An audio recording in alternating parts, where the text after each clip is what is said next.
시편 62편 1절에서 8절 말씀입니다. 제가 먼저 읽겠습니다. 나의 영혼이 잠잠히 하나님만 바라며 나의 구원이 그에게서 나오는도다. 오직 그만이 나의 반석이시요 나의 구원이시요 나의 요새이시니 내가 크게 흔들리지 아니하리로다. 넘어지는 담과 흔들리는 울타리 같이 사람을 죽이려고 너희가 일제히 공격하기를 언제까지 하려느냐. 그들이 그를 그의 높은 자리에서 떨어뜨리기만 꾀하고 거짓을 즐겨하니 입으로는 축복이요 속으로는 저주라나. 나의 영혼아 잠잠히 하나님만 바라라. 무릇 나의 소망이 그로부터 나오는도다. 오직 그만이 나의 반석이시요 나의 구원이시요 나의 요새이시니 내가 흔들리지 아니하리로다. 나의 구원과 영광이 하나님께 있으며 내 힘의 반석과 피난처도 하나님께 있도다. 백성들아 시시로 그를 의지하고 그의 앞에 마음을 토하라. 하나님은 우리의 피난처시로다. 아멘. 우리가 살아가는 삶 가운데 수많은 불변의 진리가 있습니다. 그 가운데 하나의 진리는 무엇이냐면 인생은 고통이라는 것입니다. 그리고 우리의 모든 삶에는 우리가 절대 손댈 수 없는, 그리고 통제할 수 없는, 그리고 예측할 수 없는 어려움이 도사리고 있다는 것입니다. 많은 사람들은 우리가 하나님을 믿으면 이러한 일을 겪지 않을 것이라고 생각을 합니다. 신앙이 있는 사람들에게는 고통이 없을 것이라고 우리는 믿고 있는 것이죠. 하지만 오늘 우리가 읽은 이 시가 그것이 왜곡된 생각임을 우리에게 이야기해 주고 있습니다. 이 시는 우리가 잘 아는 다윗의 시입니다. 다윗은 하나님의 마음에 합한 자가 아니었습니까? 하나님이 너무너무 사랑했던 사람이었고요. 그 또한 하나님을 너무나 사랑했던 사람이었습니다. 많은 분들이 그래서 기도하죠. 우리 자녀가 다윗과 같이 되게 하여 주시옵소서. 그래서 자녀들이 원망하지 않습니까? 엄마 때문이야 나의 이 모든 고통은. 네, 이렇게. 하지만 어떻게 보면 그의 인생은 평범한 사람이 감당하기 어려울 만큼 굴곡과 고통과 아픔과 시련이 가득했던 삶이었습니다. 보통 사람이 겪기 어려운 수많은 어려움들이 그 앞에 다가왔었습니다. 이스라엘의 초대왕, 모든 권력과 힘을 가지고 있던 사울이 그를 죽이기 위해서 쫓아다닌 세월만 해도 15년에서 20년이나 되는 세월이 된다고 합니다. 그 기간 동안 그가 살았던 곳은 어디였습니까? 편안한 집이 아니었습니다. 안방이 아니었습니다. 광야에서, 동굴에서, 어떤 때는 그를 죽이기까지 하는 적국인 블레셋의 땅에서 그는 살았습니다. 그곳에서 평범한 모습으로 살았던 것도 아닙니다. 어떨 때는 미친 사람과 같이 그는 다니기도 하였습니다. 그가 기름 부음 받고 왕위에 오르기까지 걸린 시간은 20년. 아무리 왕이 된다고 이야기를 하지만 여러분, 20년이라는 세월을 내가 왕이 되기까지 기다리면서 그 고통을 감내할 수 있겠습니까? 실제로는 너무너무 어려운 시간이라고 할 수 있을 것입니다. 또한 그가 사랑했던 요나단은 요절을 하고 말았습니다. 그리고 자신의 장인은 비참하게 죽었습니다. 그가 사랑했던 사람, 그가 미워했던 사람 상관없이 그 앞에서 죽어가는 모습을 그는 보게 되었습니다. 또한 자신의 욕구를 위하여서 충직한 부하를 그는 살해했습니다.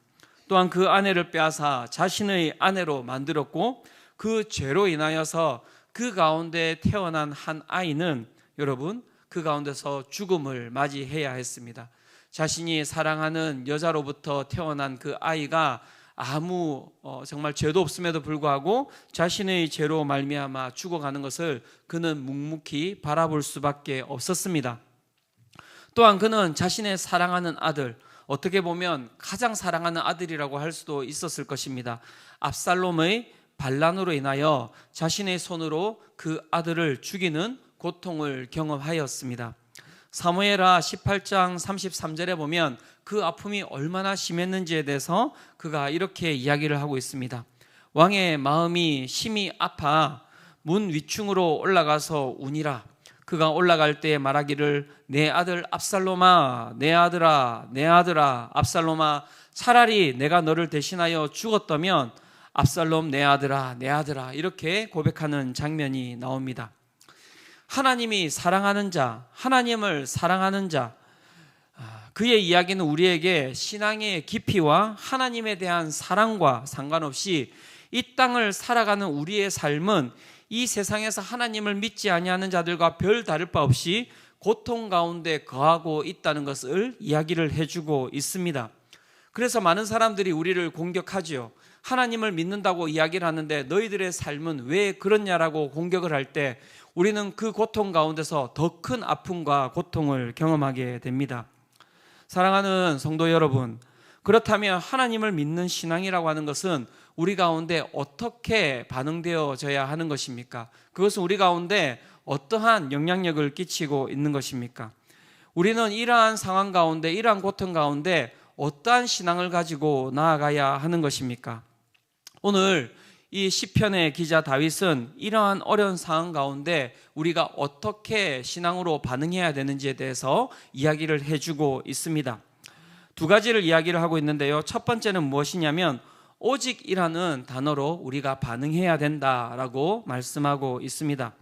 다윗은 오늘 이렇게 고백하면서 시편을 시작하고 있습니다. 시편 62편 1절과 2절입니다. 같이 한번 읽어보도록 하겠습니다. 자, 시작. 나의 영혼이 잠잠히 하나님만 바라며 나의 구원이 그에서 나오는도다. 오직 그만이 나의 반석이시요 나의 구원이시요 나의 요새이시니 내가 크게 흔들리지 아니하리로다. 자, 여기에서 시인이 강조하고 있는 단어가 무엇일 것 같습니까? 우리가 눈에 보이는 단어들 보면은 우리 딱 눈에 보이는 단어들이 몇 개가 있습니다. 구원, 반석, 그 다음에 요새, 흔들리지 아니함, 이러한 단어들이 우리 가운데 눈에 띄지만 이 가운데서 시인이 유독 강조하고 있는 단어는 다른 단어가 아닌 오직이라는 단어입니다. 시편 1편부터 8절까지 계속해서 그 오직이라는 단어가 반복되고 있습니다. 1절에 나와 있지는 않지만 1절 시작도 오직이라는 단어로 시작하고 있습니다. 여기는 생략되어 있습니다. 오직 나의 영혼이 잠잠히 하나님만 바라며 나의 구원이 그에게서 나오는도다. 오직 그만이 나의 반석이시요 나의 구원이시요 나의 요새이시니 내가 크게 흔들리지 아니하리로다. 그는 오직이라는 단어를 통해서 우리 가운데 다가오는 그 고통과 어려움을 우리가 이겨나갈 수 있다라고 이야기를 하고 있습니다. 오직이라는 이 단어에 들어가 있는 뜻은 무엇이겠습니까? 그것은 이것 외에는 내가 다른 것을 붙잡지 않겠다라고 이야기하는 신념이 들어가 있습니다. 그리고 이 오직에 들어가 있는 뜻은 무엇이겠습니까? 다른 것을 내가 택하지 않겠다라고 하는 선택에 있어서의 의지가 담겨져 있는 것입니다. 믿음은 어떻게 보면 세상은 우리 가운데 이 믿음을 그냥 두지 않습니다. 그래서 우리가 오직이라는 이 단어를 통하여서 믿음을 고백하면서 그 가운데 흔들리지 않고 우리가 나아가겠습니다라고 그렇게 고백할 때 그 가운데 막 승리하고 이기면 좋겠지만요, 그것으로 끝이 나지 않아요. 세상은 끊임없이 우리를 넘어뜨리기 위해서 또 공격해 들어오는 것입니다. 3절과 4절이 그 세상이 우리를 어떻게 공격해 들어오는지, 우리가 오직이라는 그 믿음을 가지고 나아갈 때 우리를 어떻게 쓰러뜨리려고 공격해 오는지를 이야기해 주고 있습니다. 62편 3절 같이 한번 읽어보도록 하겠습니다. 자, 시작. 넘어지는 담과 흔들리는 울타리 같이 사람을 죽이려고 너희가 일제히 공격하기를 언제까지 하려느냐.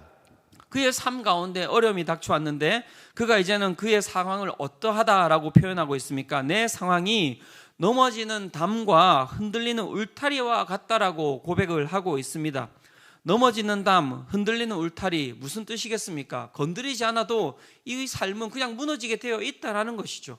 그런데 그러한 흔들리는 삶, 넘어지는 울타리 같은 곳에 여러분 어떤 상황이 벌어지고 있다고요? 그 가운데 세상이 찾아와서 그를 죽이려고, 그리고 또 힘을 다해서 일제히 공격하려고 다가오고 있다라고 이야기를 하고 있는 것입니다.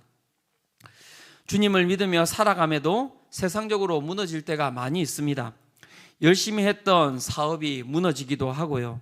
최선을 다해서 공부를 하였지만 그 공부 가운데 우리는 좋은 열매를 거두지 않는 그런 참담한 결과를 얻을 때도 있습니다. 모든 것이 다 형통하고 모든 것이 다 좋아지는 그때에 갑자기 건강이 무너지는 일을 경험할 때도 있습니다. 내가 모든 것을 다 쏟아서 자녀를 양육했음에도 불구하고 그 자녀가 나를 떠나버리는 그러한 상황을 경험할 때도 있습니다.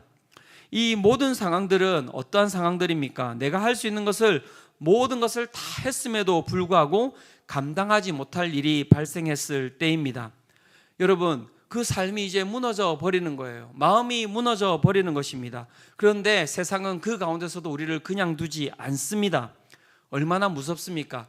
내 삶이 무너져서 내 삶이 이제 바닥이라고 생각하는 그때에도 세상은 우리 가운데 찾아와서 우리의 삶을 더욱더 크게 무너뜨리려고 한다는 것이죠.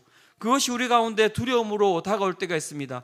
내 삶이 이것이 밑바닥이라고 생각했는데 더 큰 밑바닥이 내 가운데 보일 때 우리는 정말 그 가운데 넘어질 수밖에 없는 것입니다. 그러한 상황이 끝이 납니까? 그런데 끝이 나지 않는 거예요. 다윗이 또 이렇게 이야기를 하고 있습니다. 시편 62편 4절에 이렇게 이야기를 합니다. 시편 62편 4절 같이 한번 읽어보도록 하겠습니다. 자, 시작. 그들이 그를 그의 높은 자리에서 떨어뜨리기만 꾀하고 거짓을 즐겨하니 입으로는 축복이요 속으로는 저주로다. 그 가운데 또 어떤 어려움이 발생하고 있습니까? 그의 삶이 이제 다 무너져 내린 거예요. 이제 끝도 없는 밑바닥 가운데 그가 떨어지고 있는데 또 어떤 일이 그 가운데 발생하고 있다고 이야기를 하고 있습니까? 여기에서 그들이라고 나오는 이 그들은 누구냐면 이 다윗, 이 시편 기자의 친구이자 동료이자 신하들을 이야기를 하고 있는 것입니다. 그가 믿었던 친구들이, 그가 믿었던 동료가, 그가 믿었던 신하들이 이 고통 가운데 거하는 그에게 찾아와서 도움을 주는 것이 아니라 어떻게 하고 있다고 이야기를 하고 있습니까? 그의 높은 자리에서 떨어뜨리기 위하여서 꾀하고 거짓을 즐겨하고 입으로는 축복하지만 속으로는 저주하고 있다라고 이야기를 하는 것이죠. 사람이 여러분 어려운 일이 닥쳐오면은 잘 견뎌낼 수 있어요.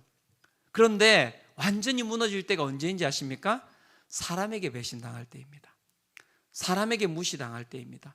그것도 내가 가장 믿었던 사람, 내가 가장 사랑했던 그 사람이 나를 갖다가 그 거짓으로 그 다음에 나를 갖다가 저주하고 나를 배신할 때 사람이 더 이상 일어날 수가 없는 거예요. 다윗이 그 이야기를 하고 있는 것입니다. 오직 주님만이 나를 정말 붙들 수 있습니다라는 그 믿음을 가지고 그가 나아갔을 때 그 가운데 세상은 그냥 두지 아니하고 더 큰 어려움으로 그를 공격하기 시작했고요. 그것으로 끝나지 아니하고 그 옆에 있었던 수많은 자신이 사랑했던 그의 친구들과 그의 동료들과 그의 신하들이 그를 배신하는 일들이 그 가운데 일어났다고 이야기를 하고 있는 것이죠. 여러분, 그 가운데 이제 여러분들은 어떻게 반응할 수 있겠습니까? 어떻게 보면 우리의 삶 가운데 이러한 일들이 비일비재하게 일어나고 있지 않습니까? 그럴 때 우리는 어떻게 신앙으로 반응하고 있습니까? 이 정도가 되면 이제 도움을 받을 것도 의지할 것도 없는 것 아니겠습니까? 이 상황 가운데 다윗은 무엇이라고 고백하고 있습니까? 5절부터 7절이 그 다음에 그가 어떻게 반응하고 있고 어떻게 고백하고 있는지에 대해서 이야기를 해주고 있습니다. 같이 한번 5절과 7절, 5절부터 7절 이 부분도 같이 한번 읽어보도록 하겠습니다. 자, 시작. 나의 영혼아 잠잠히 하나님만 바라라. 물은 나의 소망이 그로부터 나오는도다. 오직 그만이 나의 반석이시요 나의 구원이시요 나의 요새이시니 내가 흔들리지 아니하리로다. 나의 구원과 영광이 하나님께 있으며 내 힘의 반석과 피난처도 하나님께 있도다. 자, 5절부터 7절까지 오직이라고 나와 있는 그 본문은 6절만 있지만요, 여기에서도 실제 5절과 7절에는 오직이라는 단어가 생략되어 있습니다. 자, 그럼 우리가 앞에서는 오직이 없이 이 본문을 읽었지만 오직이라는 단어를 넣어서 우리 함께 5절부터 7절까지 한 번 더 같이 한번 읽어보도록 할까요? 오직 나의 영혼아 잠잠히, 오직 그만이 나의 반석이시요 오직 나의 구원과 영광이, 이렇게 해서 오직을 넣어서 다시 한번 더 같이 한번 읽어보도록 하겠습니다. 자, 시작. 오직 나의 영혼아 잠잠히 하나님만 바라라. 물은 나의 소망이 그로부터 나오는도다. 오직 그만이 나의 반석이시요 나의 구원이시요 나의 요새이시니 내가 흔들리지 아니하리로다. 오직 나의 구원과 영광이 하나님께 있음이여 내 힘의 반석과 피난처도 하나님께 있도다. 아멘. 그가 무엇이라고 고백하고 있습니까? 오직이라고 다시 고백하고 있습니다. 자신을 붙잡아 주실 분이 하나님 한 분 외에는 다른 이가 없다라고 고백하고 있는 것입니다. 사랑하는 성도 여러분, 우리의 신앙 고백이 무엇입니까? 이것이 바로 오직의 신앙 고백이라고 이야기를 할 수 있는 것입니다. 이 오직의 신앙 고백은 그렇다면 어떠한 모습으로 드러나고 있습니까? 본문에 보면 잠잠히라는 단어로 이 오직의 고백이 드러나고 있습니다. 세상이 휘몰아치고 폭풍우가 불어오고 요란한 소리로 세상이 우리를 공격해 온다 할 때, 여러분, 오직의 신앙은 어떻게 세상 가운데 반응하는 것입니까? 그것을 잠잠히라는 단어로 다윗이 표현하고 있습니다. 세상이 우리 가운데 휘몰아치고 폭풍우처럼 그렇게 불어오고 수많은 요란한 소리로 우리를 갖다가 두렵게 할 때, 우리도 그 가운데서 소리 지르고 그 가운데 정말 흔들리고 그 가운데 그렇게 반응하는 것이 아니라 잠잠히라는 단어로 세상 가운데 우리는 반응하는 것이 신앙이라고 이야기를 하고 있는 것입니다. 우리는 요란하지 않습니다. 세상이 우리를 무너뜨린다 할지라도 그 가운데 우리는 고요하게 그 세상 가운데 반응하는 것, 그것이 우리가 해야 할, 그리고 세상에 반응해야 할 신앙의 모습이라고 이야기를 하고 있는 것입니다. 그것이 바로 신앙의 깊이라고 할 수 있는 것입니다. 사랑하는 성도 여러분들, 어떻게 세상에 반응하면서 살아가고 있습니까? 세상이 우리 가운데 다가오는 것과 똑같이 반응하면서 살아가고 있지 않습니까? 정말 우리 가운데 막 죽겠습니다, 정말 세상 가운데 똑같이 우리도 소리 지르면서 그렇게 우리가 반응하면서 살아가고 있지는 않습니까? 다윗은 이렇게 이야기를 하고 있습니다. 잠잠히 그 세상 가운데 우리의 시선을 여호와 하나님께만 두며 나아가는 것, 그것이 바로 오직의 신앙을 가지고 살아가는 자들의 삶이라고 이야기를 하고 있는 것입니다.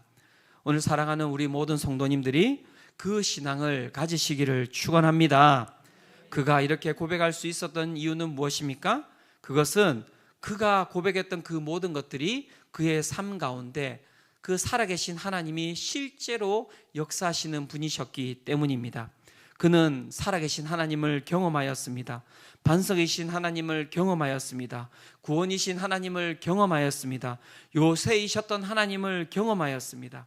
사울에게 쫓기고 창과 하길이 그를 위협하고 눈앞에 죽음이 두려웠지만 그 어떤 것도 그를 흔들 수 없다라는 것을 그 반석이신 하나님을 통해서 그는 경험하였습니다. 그가 거대한 죄악 가운데 거하였을지라도 그가 회개하며 돌아왔을 때 하나님께서 그의 삶을 다시 구원하여 주셨습니다. 그는 그 구원자 하나님을 경험하였습니다. 목동에서 시작해서 왕이 되어 그가 죽기까지 그를 지켰던 것은 다윗 왕궁이 아니었습니다. 그를 지켰던 유일한 요새는 바로 하나님이셨습니다. 그래서 그는 그의 입술 가운데 하나님만이 나의 요새가 되십니다라고 고백할 수 있었던 것입니다. 사랑하는 성도 여러분, 하나님을 만나시기를 축원합니다. 정말 우리의 반석 되시고 구원 되시고 요새가 되시는 그 하나님을 오늘 이 예배 가운데서 만나시기를 축원합니다. 두 번째, 그의 정말 세상에 그 수많은 고통이 그 가운데 몰아쳤을 때 그는 어떻게 신앙으로 반응하였습니까? 그것은 그는 하나님 앞에 마음을 토함으로 반응하였다고 이야기를 하고 있습니다. 시편 62편 8절의 본문입니다. 62편 8절 같이 한번 읽어보도록 하겠습니다. 자, 시작. 백성들아 시시로 그를 의지하고 그의 앞에 마음을 토하라. 하나님은 우리의 피난처시로다. 셀라. 예. 다윗이 그와 같이 오늘도 고통을 겪고 있는 백성들에게 어떻게 하면 이 고통 가운데, 어려움 가운데 우리가 빠져나갈 수 있고 그것에 대응할 수 있다라고 이야기를 해주고 있습니까? 그가 이렇게 이야기합니다. 시시로 그를 의지하고 그의 앞에 마음을 토하라 라고 이야기를 하고 있습니다. 여기서 토한다는 것은 무엇입니까? 그것은 쏟아내는 것을 이야기를 하고 있습니다. 생리학적으로 이렇게 살펴보면 이 토한다는 것은 어떠한 반응을 이야기하는가라고 이야기할 때 대부분의 이 독성 물질을 이 내 몸 안에 흡수되지 않도록 하기 위해서 일어나는 반응이 이 토한다라는 것이라고 이야기를 하고 있습니다. 이런 것입니다. 음식으로 인하여 몸 안에 유해한 물질이 들어오면 몸이 이렇게 반응한다고 합니다. 온몸에 있는 물을 갖다가 다 끄집어내어서 장으로 보낸다고 이야기를 합니다. 그래서 어떻게 합니까? 뱃속에 물을 가득 채워가지고 그 유해 물질을 갖다가 어떻게 해요? 다 쏟아버리게 만들어 버린다는 것이죠. 그래서 내 몸을 찍히게 만든다고 이야기를 하고 있습니다. 세상의 법칙은 아주 단순합니다. 나쁜 게 들어오면 아무리 좋은 것을 집어넣어도요, 그 좋은 것이 나쁜 것에 오염될 수밖에 없습니다. 그렇다면 우리의 마음 가운데 생명을 유지하고 세상에 끊임없이 그 나쁜 것이 들어온다 할지라도 그 마음 가운데 여러분 믿음을 유지하고 그 가운데 여러분 새로운 것을 유지하기 위해서 해야 될 것이 무엇이라고 생각합니까? 우리 가운데 찾아오는 그 두려움과 우리 가운데 찾아오는 고통과 우리 가운데 찾아오는 괴로움으로 말미암아 우리의 마음이 썩어 있다면 그 모든 것을 토해내지 않으면은 우리의 마음 가운데 생명이 거할 수 없다라고 성경이 이야기를 하고 있는 것입니다. 그래서 우리는 하나님 앞에 나오는 것입니다. 세상을 향하여서는 우리가 믿음으로 잠잠히 나아간다면 하나님 아버지 앞으로 나왔을 때 우리의 신앙의 모습은 어때야 됩니까? 우리가 가지고 있는 그 모든 악하고 더러운 것들을 하나님 아버지 앞에 토해내는 것입니다. 그것이 바로 신앙의 모습이라고 이야기를 할 수 있는 것입니다. 그렇게 우리가 가지고 있는 것을 모두 다 쏟아낼 때 그 가운데 우리의 마음을 만드신 하나님께서 그 모든 것들을 치워주시는 것입니다. 그리고 우리 가운데 그 모든 것을 비워놓으시고 그 가운데 진정한 생명의 신 하나님의 생명력을 불어 넣으시는 것입니다. 그것이 바로 예배입니다. 근데 우리는 거꾸로 하고 있어요. 세상에 가서 다 토해놓고요, 하나님 아버지 앞에 와서는 잠잠하게 있는 거예요. 여러분, 신앙을 뒤집어 놓으셔야 됩니다. 세상 가운데서는 우리가 정말 그 잠잠함으로 그들에게 다가가는 것입니다. 너희들이 내 가운데 어떠한 그 두려움으로 다가오고 어떠한 그 소리 지름으로 어떠한 그 소음으로 다가온다 할지라도 나는 너희들 가운데 잠잠함으로 맞서 싸우겠다. 그리고 그 가운데 하나님만 바라보며 나아가겠다. 그것이 우리의 신앙이라고 이야기를 하는 것이고요. 하나님 아버지 앞에서는 정말 우리가 가지고 있는 그 모든 것들을 하나님 앞에 쏟아내는 것입니다. 그것이 신뢰함으로 나아가는 신앙이라고 이야기를 하고 있는 것입니다. 사랑하는 성도 여러분, 오늘 이 예배 가운데 우리가 가지고 있는 그 모든 더러운 것들을 하나님 아버지 앞에 쏟아내고 그 가운데 하나님께서 허락하여 주시는 새로운 생명을 맛보시는 은혜를 경험하시기를 축원합니다. 결론을 맺겠습니다. 사랑하는 성도 여러분, 하나님을 믿으면 우리의 삶이 어떻게 됩니까? 고통이 사라집니까? 괴로움이 사라집니까? 우리 가운데 있는 그 수많은 어려움들이 사라집니까? 여러분, 그렇지 않습니다. 그 사단이 이야기하는 그 이야기에 속지 마십시오. 평생 우리가 이 땅에서 살아간다고 하는 것은 고통 가운데 살아갈 수밖에 없는 것입니다. 하나님께서는 그렇다면 어디에 계시는 것입니까? 오늘도 우리의 그 고통 가운데 함께하고 계시는 것입니다.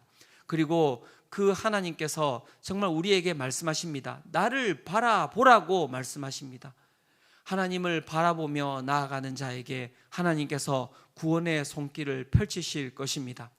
하나님께 내 모든 것들을 토하며 나아가는 자에게 하나님께서 그 모든 것들을 받아내시고 그 가운데 생명을 허락하여 주실 것입니다. 오늘 우리가 이 예배 가운데 경험해야 될 것이 있다면 다른 것이 아닙니다.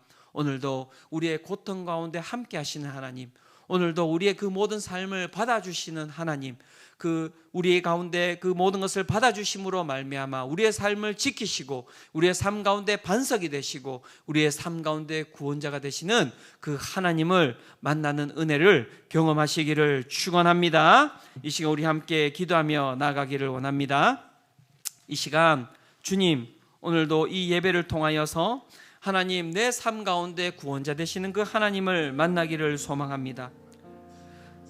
내 삶이 힘들고 내 삶이 괴롭고 어렵습니다.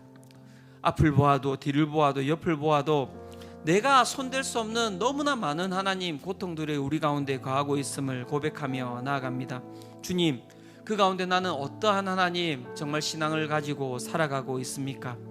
오늘 시편 기자가 고백하였던 오직 주님만을 바라보는 그 오직의 신앙만을 가지고 나아가는 자가 되게 하여 주시옵소서.